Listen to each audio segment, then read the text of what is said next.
known today as Valentine's Day was celebrated by the ancient Romans. It was a pagan fertility festival celebrated during the month of February. Now, the word Lupercalia is actually referring to Lupercus, who you might know better as the Greek god Pan. That's the guy with the hindquarters of a goat. The word February actually means the month of purification, which comes from the word February?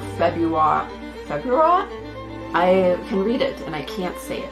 But it's basically the name of the thongs that the guys wore during this ceremony. February actually means undoing the fever. You can kind of think of it as ancient Tinder because it was a festival that was meant to get couples together to then go on to marry. Ancient Romans celebrated the 14th in honor of the goddess Juno, the queen of the Roman. She was the queen of the Roman gods and the goddess of childbirth and marriage. During the festival, men would go to a cave dedicated to the wolf god Lupercal in Alba Longa, the legendary birthplace of Romulus and Remus, the founders of Rome. The story goes that they were suckled there as babies by a she-wolf. They'd later sacrifice goats and dogs and don their skin using whips made from their entrails to whip the townswomen to bring fertility and purify the city. We associate the colors red and white with Valentine's Day, but really the red is for the blood sacrifice of Lupercalia, and the white is for the milk that they use to wipe the blood clean.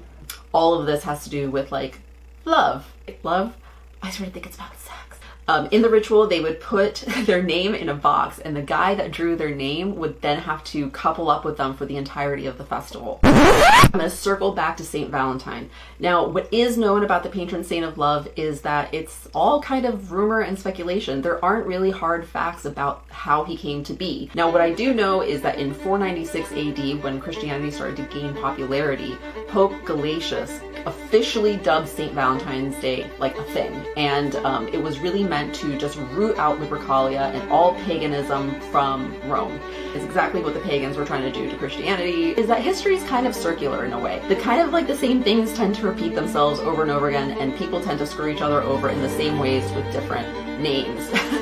There's like 3 guys that take credit for the celebration of St. Valentine's Day. What's more true is that St. Valentine is a composite of a bunch of men that were martyred in the name of love. And there's one really famous story about a priest who marries couples in secret.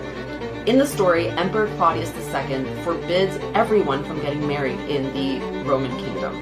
And this guy is going around marrying people in secret because he believes in love, I guess. This pope had something against this idea, this Christian idea of marriage.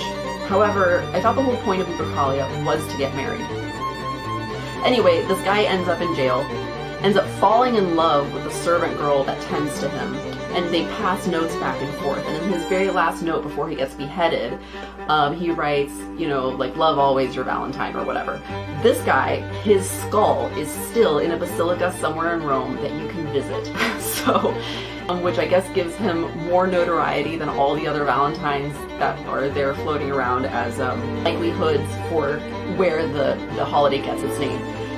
So lastly, there's this other part where it's Lupercus and Pan and Satan all kind of interject together because it's this